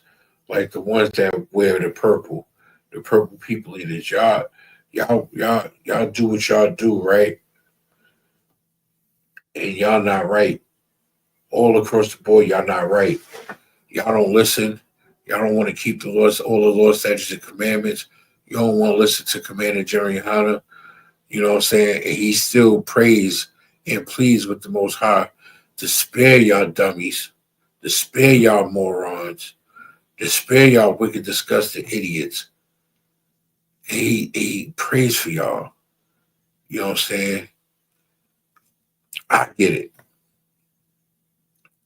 Because again, we have to learn to forgive and not hold a grudge. Especially if especially if you're a priest. You know what I'm saying? We're not allowed to do stuff like that. You know what I mean? So we have to, as Blacks, Hispanics, and Native Indians, we have to learn to forgive one another. No matter what the transgression was, we have to learn to obey, and we have to learn to forgive. Because if we don't forgive, who are we to ask the Lord to forgive us for being wicked, disgusting bastards in the world coming into the truth? I used to get high. I used to smoke cigarettes right outside of class, too, and be in class high. Until I really started understanding what this truth was, that's when I started feeling ashamed. One day, I'm sitting in the house. I'm sitting there rolling up. Class about to start. Getting my blunt ready. General YAHANNA was teaching this class. I'll never forget, right? So I'm watching the class. I'm blowing it down. I'm steaming it down. Me being ignorant, not realizing how wrong I was. Not realizing how ignorant I was at that time. I'll never forget. General YAHANNA, hold on. Slack it. I gotta be a visual aid. Let me show you. This is what General YAHANNA was doing. So General YAHANNA, he had his shades on, you know what I'm saying? And he teaching the class, and he did one of these right here. He was like, I know you high. I'm looking at you right now. I know you high. You high right now. And I'm sitting in the house, and I'm like, how the hell he know that? I'm like, how he know? I'm home. You being paranoid because a priest and a prophet of the Lord is not seeing you. He's seeing through you. He's seeing your demon. And you being so paranoid, you like, oh, snap. Putting it out. Let me tell you something. That right there is what started the process of me quitting. Let me tell you something. Captain Tizaya Wan in Delaware, I run a school in Delaware. He wasn't a captain at the time. He was a 5,000. But let me tell you something. It was something about his class that really made me say, I'm not no bitch. Because he basically was saying, you letting a plant take control of you? You letting a plant control you? A plant. Let me get this straight. You letting a plant run your life. A plant. You serious? But it's not what he said, it's how he brought it out and how he was saying it that had me look at myself in the mirror like, oh, hell no. I'm letting a plant run me? Oh, hell no. I ain't doing this. Now, I ain't going to say it was easy, but it did become simple. One day at a time. Because I quit weed and cigarettes cold turkey. I just said, nope, I'm done. Told the plugs, I'm done. Told the connects, I'm done. People still try to hit me up. I'm like, it's over. Shop closed. It's over. I'm done. I'm not doing it no more. I ain't selling it no more. I ain't smoking it no more. No, I'm done. I'm all the way done. It's dawa. And I stopped. And here, 5 years later, 5 years stronger. You know what I'm saying? The water to the men above me, and the water to the ISUPK. You know what I mean? The water for Commander General YAHANNA for staying strong in this and weathering the storm and seeing it through and bringing it and raising everybody up to where we are today. We are strong today, and we're even stronger now. and we're still continuing to grow. This is so glorious. I'm at a loss of words. Like I'm extremely grateful that Commander General YAHANNA gave me this opportunity to know who I am or whose I am. And I'm in a position now to share this knowledge and to share this wisdom with my Black, Hispanic, and Native Indian brethren, sisters included. You understand? Like, this is a glorious thing. This is not something light. This is big. This is major. My people that's watching, y'all need to understand this. This is serious business. This ain't no laughing or joking matter. This is for your life. This is for your soul. You understand? If we could have got certain rappers and entertainers to come into this truth, they would have never sold their soul. They would have never dealt with the Illuminati. They would have never did what they did. Diddy wouldn't have did a lot, 90% of the stuff he's been doing. You understand? Jay-Z wouldn't have did 90% of the stuff he's done. R. Kelly wouldn't have did 90% of the stuff he's done. You know what would have happened if R. Kelly would have came into this truth? He would have got counseling from Captain Zariak, General Mahayman, Captain Nicard. He would have got counseling for some of the best counselors that money doesn't have to buy because it's free. It's free love here in the ISUPK. It's free counseling. It's free brotherhood. Everything here is free. Only thing it costs you is a little time, a little patience, and a lot of discipline. That's what it costs you. Not a dollar, not a dime. But time, patience, and discipline. That's all it's costing you. I pray you understand, Israel. We're gonna go to. Oh yeah, we was gonna go to the Book of Psalms, chapter 19, verse 7. The law of the Lord is perfect, meaning there's no imperfections in the law, right? The Most High Power was so much a genius when he gave these laws to Moses. You understand that all the priests and prophets were so wise to follow under the tutelage of the Lord, because to have put these laws, statutes, and commandments in the structure and order that they were given leaves no room for error, leaves no gray area. Either you this or you that. Either you doing this or you not doing that. There's no gray area. There's no manipulating nothing. Like, the law is perfect. In the book of Psalms, chapter 19, verse 7, it says, the law of the Lord is perfect, converting the soul. The testimony of the Lord is sure, making wise the simple, meaning fearing the Lord God is the beginning of wisdom. So as long as you're fearing the Lord and following and keeping his law, statutes, and commandments, your life has been made simple. Your wisdom has been made simple. Just fear the Lord, do what he tell you to do, and life is simple. Just like when you come into this ISUPK, if you had it together, you'd be together now. But you come into this school broken and not knowing nothing. You know, I can't say it how the general says it, but you don't know squat. You don't know piss. You understand? When you come into the school, you're embryo to grow into a fetus, to grow into a baby. You get what I'm saying? Like, there's levels to this. I still feel I'm a fetus growing to be an infant. You understand? Like, I don't know the whole Bible. I'm learning though.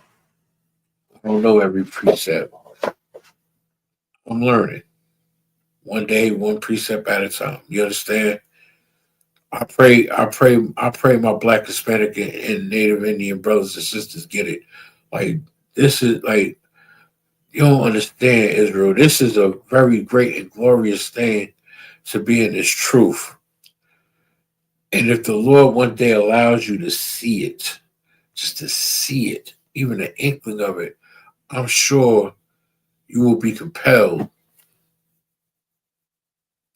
I'm sure you will be compelled to want to go deeper down the rabbit hole and see how deep and how far this truth goes. You understand? Like seriously. I'm gonna bring out this other article right now. This again goes because we refuse to listen. Sisters, y'all have to learn to listen to your husband. You know what I'm saying?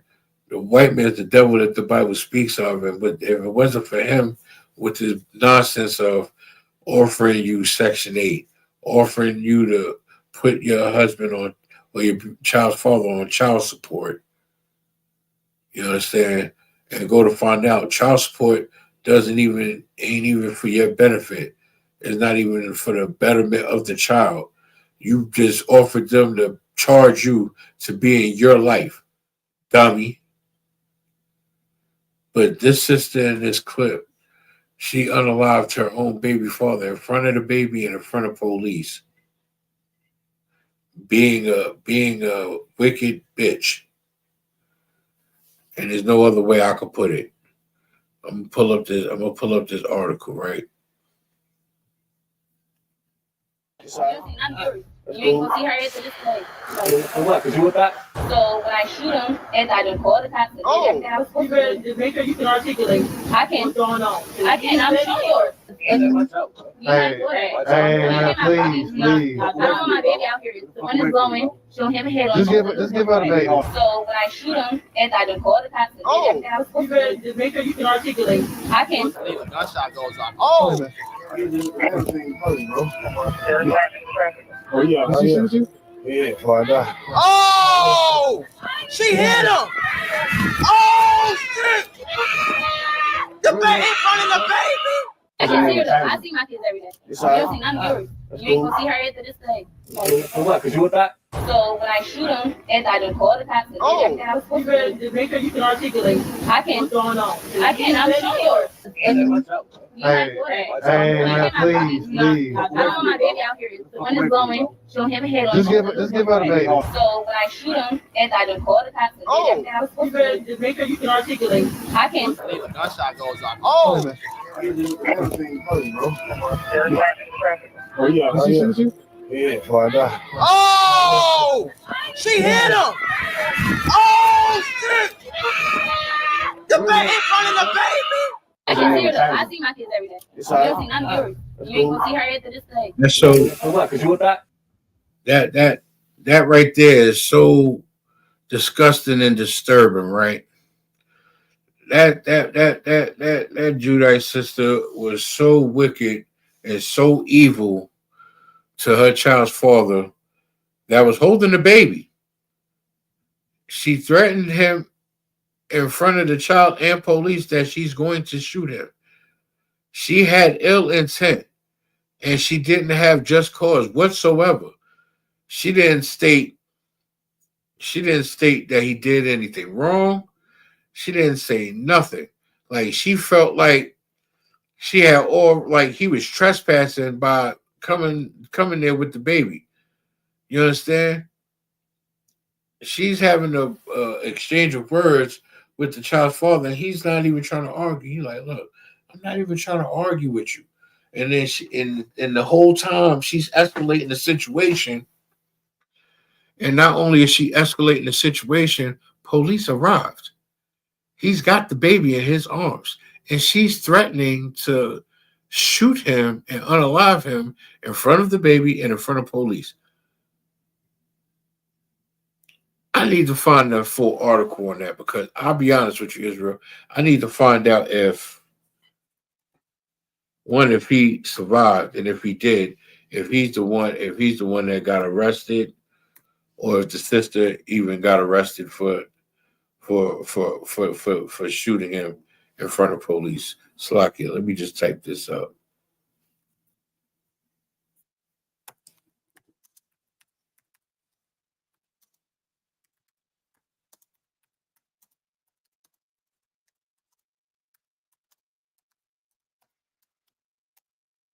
Let me see if the whole article comes up.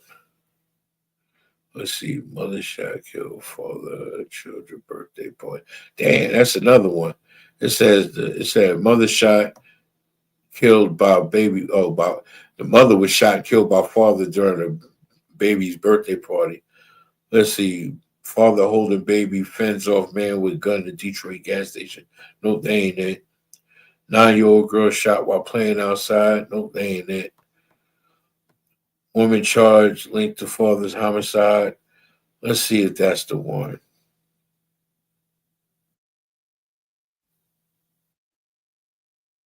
Like it was.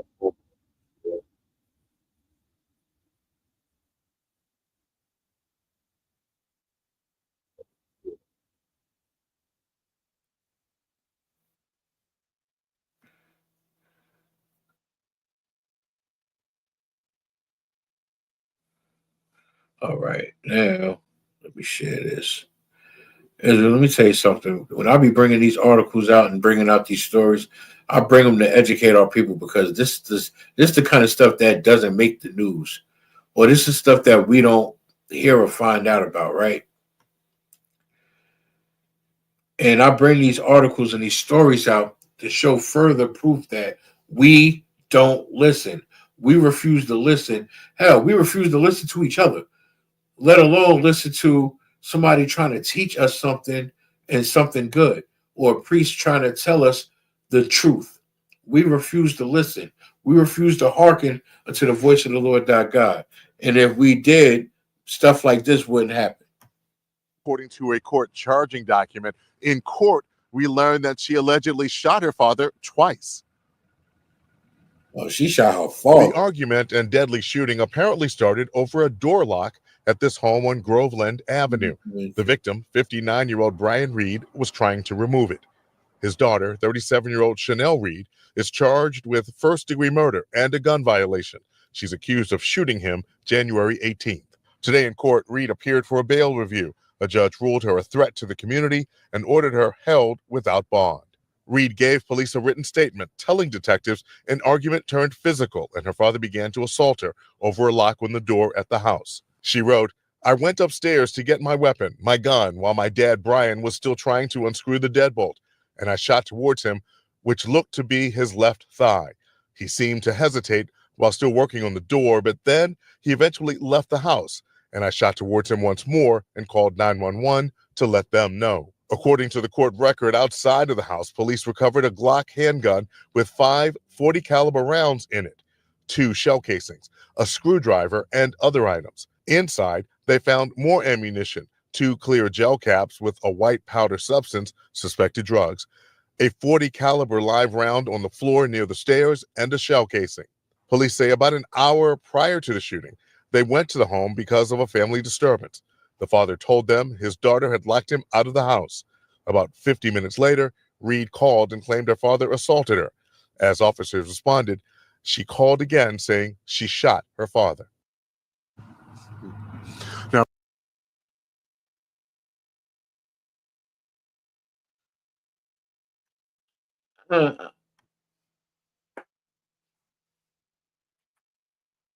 This wasn't even the story I was looking for. This girl, she done shot and killed her own. She done shot and unalived her own father.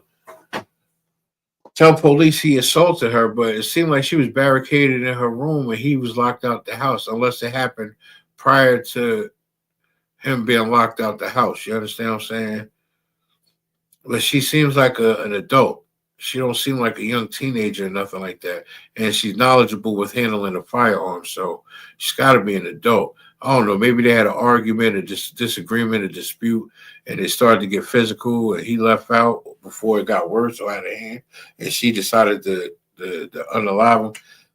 The point of the matter is, Israel, we as Blacks, Hispanics, and Native Indians have to stop treating one another like this, and we have to stop unaliving one another like this, because it's bad enough that we got to deal with the oppressor doing it. We got to deal with the police doing it.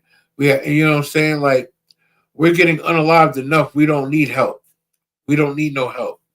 You understand? We don't need nobody else helping us unalive one another. We do it to ourselves. We allow the police to do it to us, you know, and that's because we choose not to learn our rights and our laws of this land. Even though these laws wasn't made for us, we must learn the laws of this land in order for us to survive in it, to live around in it. You understand? You get pulled over by a cop, comply. Learn and study your rights. Make sure your taillights ain't busted and they both working functionally. Make sure your headlights is working functionally. You know what I'm saying? Making sure you're driving the speed limit. Make sure you're signaling properly. Don't give them a reason. You understand? But people in the world, they were doing everything I just said. And they not only that, they smoke weed, they got guns on them, they got all types of nonsense going on with them in the car. And that's why a lot of traffic stops turn ugly. But then you got a large amount of cases where the traffic stop gets ugly because that cop had that spirit on him from the time he woke up and said, I'm going to kill me a nigga today. You understand? He had it in his mind that that's what he planned to do, and he was just looking for the right excuse. All this comes from Blacks, Hispanics, and Native Indians. We refuse to listen to the law, statutes, and commandments of the Lord thy God. And that's where it all stems from in the beginning. And this is where we come in and we have to learn to take accountability for this stuff happening. If we go to the book of John, chapter 3, verse 4, right? I'll give people in the chat a minute. It's the book of John, chapter 1. It's book of 1 John, chapter 3, verse 4, right? I'll give y'all a minute. You know, like I said, it's very sickening and it's very sad that we as Blacks, Hispanics, and Native Indians don't listen to the law, statutes, and commandments. We don't listen to men above us. We don't. It's like we don't do none of that. We don't do anything we're supposed to do. We do what we want to do, and that's the problem. We have to learn to stop doing what we want to do and start doing what we're told to do. Slacky, let me see. Oh, yeah, I got one more article I'm going to bring out. That's a good one right there. I don't think anybody got allowed in that one. All right, it's the book of 1 John, chapter 3, verse 4. Whosoever committeth sin transgresseth also the law, for sin is the transgression of the law. Meaning, if you commit a sin, you automatically transgressed against the law. If you ate fried shrimp scampi or something like that, you transgressed against the law. If you sat there and took 2 puffs on a blunt, you transgressed against the law. You know what I mean? If you slept with somebody, but you didn't know that she belonged to another man, even though it was unbeknown to you, you still transgressed against the law. This is why when you meet a sister, you're supposed to properly vet her. You know what I'm saying? You just don't run off and go getting in between the thighs just because you know, she tell you she got an itch that needs to be scratched and you thirsty. Nah, this is why I love the ISUPK and what it stands for and what it provides. This is why we have what they call the 1-year rule. You understand? Meaning for the first 6 months, we just properly greet the sister, and that's it. And that's it. And we give one another time to get more rooted in this truth, shed the world off of us and out of our system, and to get more rooted into this truth and learn these laws, statutes, and commandments and learn how to follow them. And then after that 6 months, the next 6 months, we court each other. You know, we talk on the phone, we get to know each other, we go out on dates, you understand what I'm saying?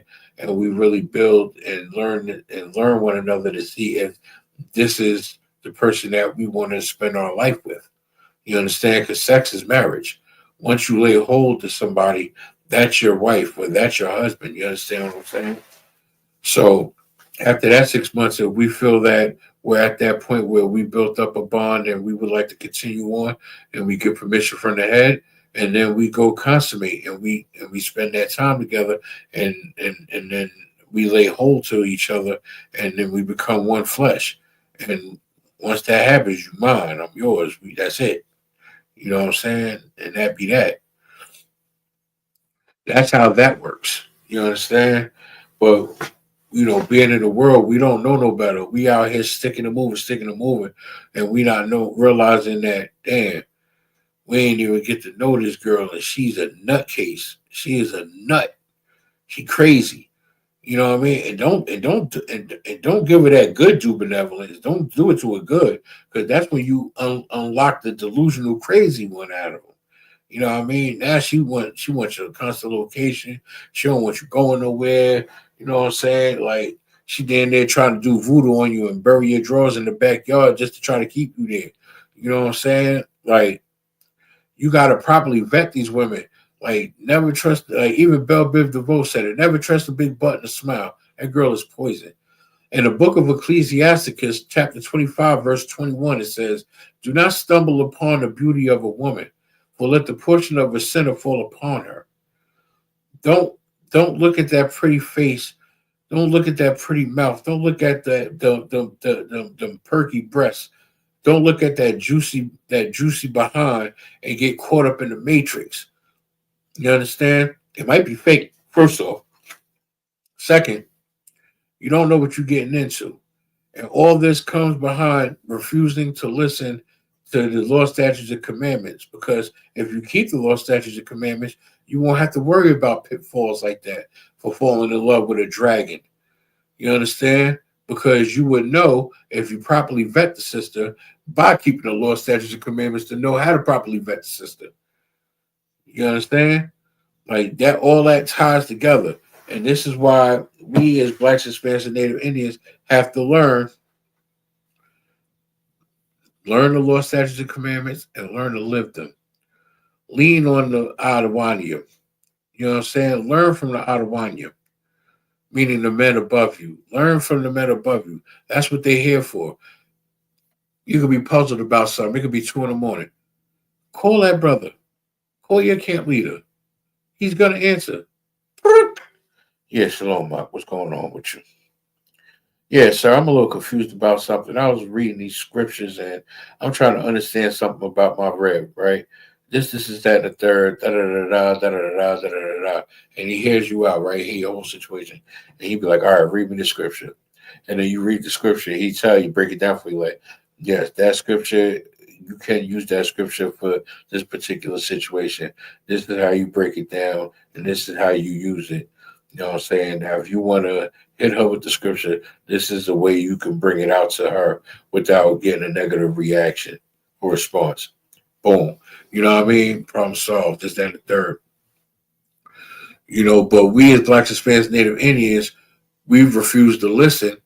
So we think we got it, and we try to go do it, and it does not end well. It ends up with being situations like that sister unaliving her baby father. You understand?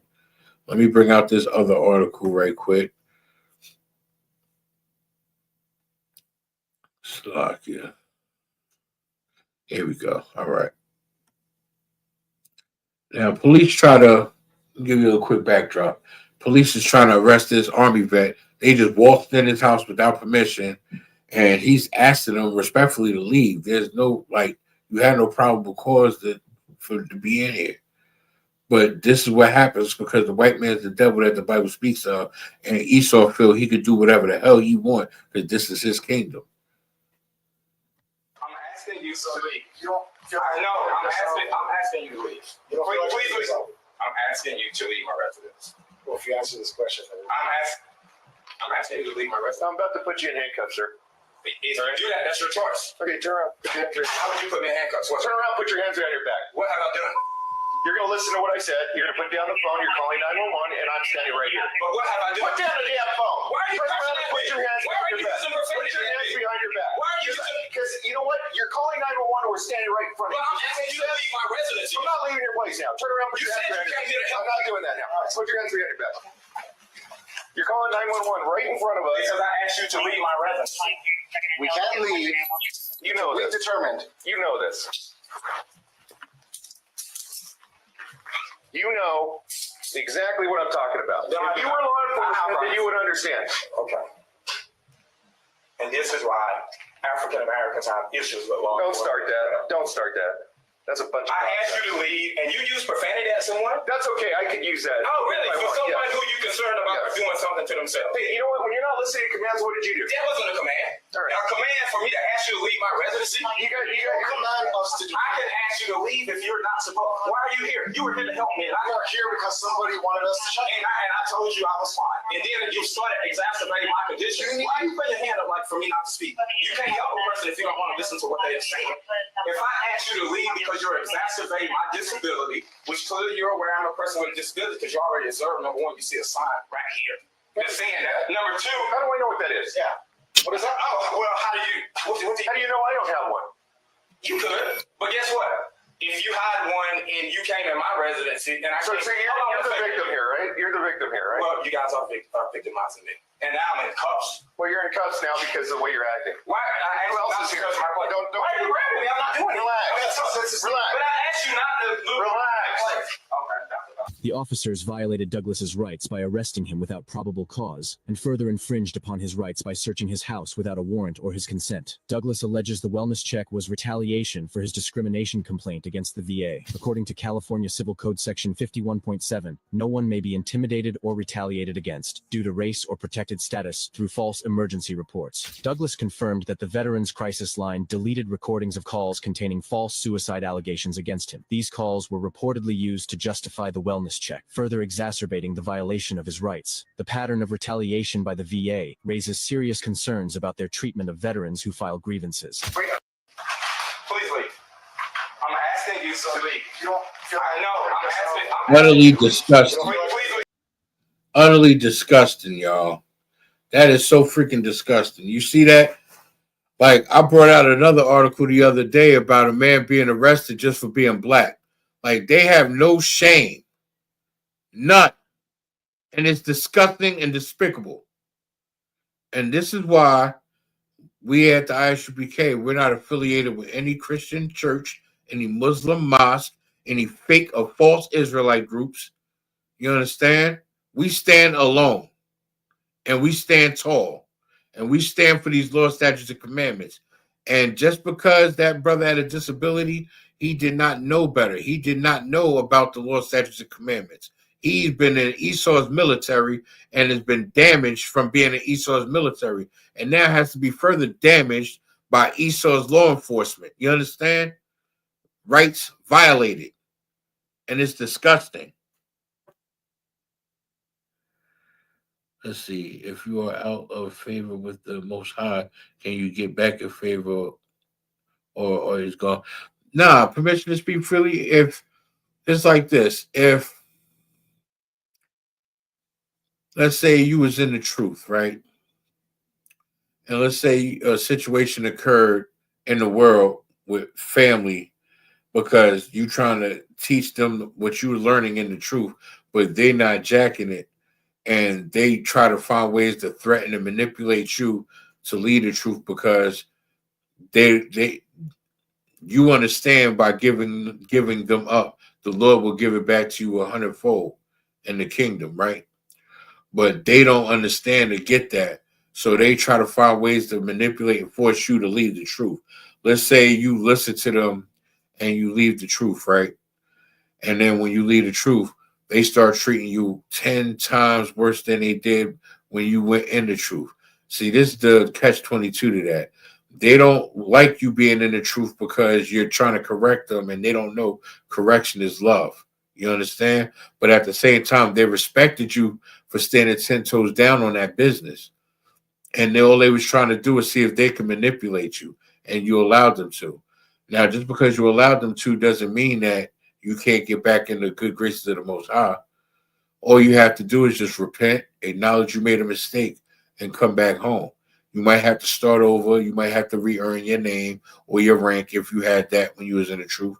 But you can come back. The Most High will welcome you back. Commander General YAHANNA will welcome you back. You understand? This is why he sends his prophets out to only speak to the lost sheep of the house of Israel, to wake them up and bring home that flock. Bring home those lost sheep. You understand? I hope I was able to answer your question, permission to speak freely. I hope that was able to help. You know what I'm saying? I'm gonna bring out, let's see. If I am a sinner, can I get back into favor, or has the Most High given up on me? No, the Most High has not given up on you. This is why we have what Yahweh Shah Mashiach, who we inwardly call Christ, calls a grace period. This is why we've been given time to get it together. Like I was telling you earlier, I used to get high. I used to smoke weed. All in one shot. It took time, but I quit smoking. I used to go to class high. And after a while, I started feeling ashamed because I felt like they were signaling me out, but they were speaking in general. But that was me being paranoid because they wasn't speaking to me. They were speaking through me. They were speaking to that demon inside, telling me, F that, go outside and roll that blunt up. You understand what I'm saying? I pray you do. So we are all sinners when we come into the world. Unless we're born in the truth and we're raised in the truth. Which our next generation, we got Slugger. We got brothers and sisters raising these kids up in this truth now. You know what I'm saying? But we came out in the world. We came out sinning. You know what I mean? And we grew up sinning until the Lord allow us to see this and hear this.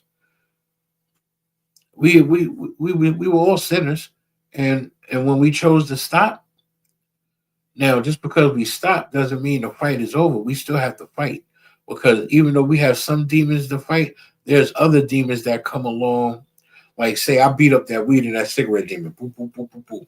I fought it. That don't mean the fight is over. Other demons popped out that I never knew I had. These demons was more deep-rooted and older than that weed demon. You understand? I still struggle with these demons right here. This is a deeper fight than just quit smoking weed. So understand something. We all came in here as sinners. The whole point of repenting is to not sin again and to continue fighting that urge, continuing to fight your flesh. You understand what I'm saying? We all have our fight, and we can get counsel, we can get advice, but at the end of the day, we have to fight that demon alone. You understand? You know, there's a saying that we say around here in the UPK, you know, we in the business of fighting demons in the dark when nobody's around and nobody's looking. You know what I'm saying? We have to learn how to fight our demons in the dark. If we can fight our demons in the dark, then we got a great help system to help us further fight the demons in the light. You understand what I'm saying? I pray you understand. And I hope I'm answering your question. You can be back into the favor of the Most High. The precept said, let me pull it up. Let me pull up the precept for you.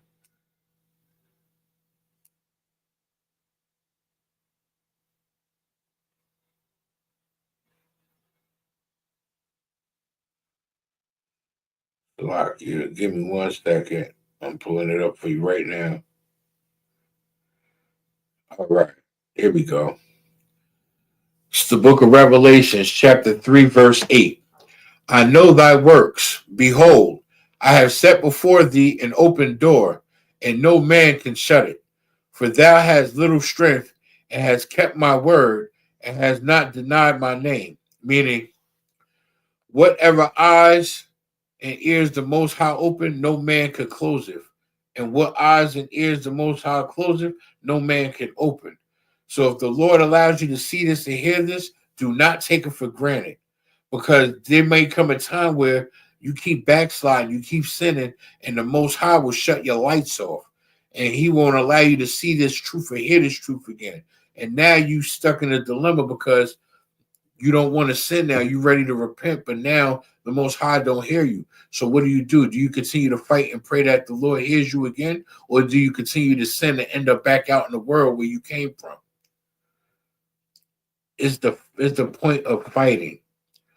The Lord knows you're with him by your works. He knows thy works. If you're fighting those demons and you're fighting that sin and you're fighting to please your flesh, the Lord thy God will hear you. He will hear your cries. He will hear your pleas.